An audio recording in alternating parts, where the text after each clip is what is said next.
Sun Risers Hyderabad player Heinrich Klaasen అదరగొడుతున్నాడు. ఈ సీజన్లో అత్యంత నిలకడగా రాణిస్తున్నాడు. ఐపీఎల్ 2026లో క్లాసన్ పర్ఫార్మెన్స్ కు అందరూ ఫిదా అయ్యారు. క్లాస్, కన్సిస్టెన్సీ, క్లినికల్, క్యాలిక్యులేటెడ్ ఇవన్నీ కలిపితే క్లాసన్ అంటూ ఐపీఎల్ ఏకంగా పోస్టర్ వేసేసిందంటే ఈ సీజన్లో అతను ఏ రేంజ్ లో ఆడుతుంటాడో అర్థం చేసుకోండి. సాధారణంగా ఆరెంజ్ క్యాప్ ఓపెనర్లకే దక్కుతుంది. ఎందుకంటే T20లో ఓపెనర్లే ఎక్కువ పరుగుల లిస్ట్ లో ఉంటారు. కానీ క్లాసన్ మిడిల్ ఆర్డర్ లో వస్తూ ఆరెంజ్ క్యాప్ సొంతం చేసుకున్నాడు. ఆరెంజ్ క్యాప్ లిస్ట్ లో హెన్రిచ్ క్లాసన్ టాప్ ప్లేస్ లో ఉన్నాడు. ఇప్పటి వరకు 11 మ్యాచ్లు ఆడిన క్లాసన్ 494 పరుగులతో ఆరెంజ్ క్యాప్ అందుకున్నాడు.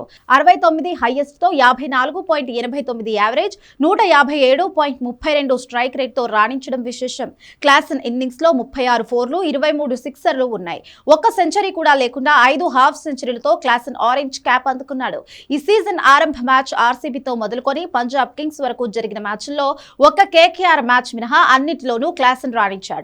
ఆర్సీబీపై 22 బంతుల్లో 31, కోల్కతా నైట్ రైడర్స్ పై 35 బంతుల్లో 52, లక్నో సూపర్ జైంట్స్ పై 41 బంతుల్లో 62, పంజాబ్ కింగ్స్ పై 33 బంతుల్లో 39, రాజస్థాన్ రాయల్స్ పై 26 బంతుల్లో 40, చెన్నై సూపర్ కింగ్స్ పై 39 బంతుల్లో 59, ఢిల్లీపై 13 బంతుల్లో 37, రాజస్థాన్ పై 24 బంతుల్లో 29, ముంబైపై 30 బంతుల్లో 65, కేకేఆర్ పై 8 బంతుల్లో 11, పంజాబ్ పై 43 బంతుల్లో 69 పరుగులు చేశాడు. సన్ రైజర్స్ హైదరాబాద్ ఈ రేంజ్ విజయాలు సాధించడంలో హెన్రిచ్ క్లాసన్ పర్ఫార్మెన్స్ చాలా కీలకం. ప్రతి మ్యాచ్ లో రాణిస్తూ ఆరెంజ్ ఆర్మీకి భారీ స్కోర్ అందించాడు.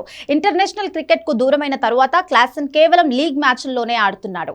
ఐపీఎల్ 2024 తరువాత సన్ రైజర్స్ కీలక ప్లేయర్ ను వదిలేసిన క్లాసన్ ను మాత్రం అలానే కొనసాగించింది. ఇప్పుడు ఇదే క్లాసన్ సన్ రైజర్స్ ను టేబుల్ టాపర్ గా నిలవడంలో కీలక పాత్ర పోషించాడు.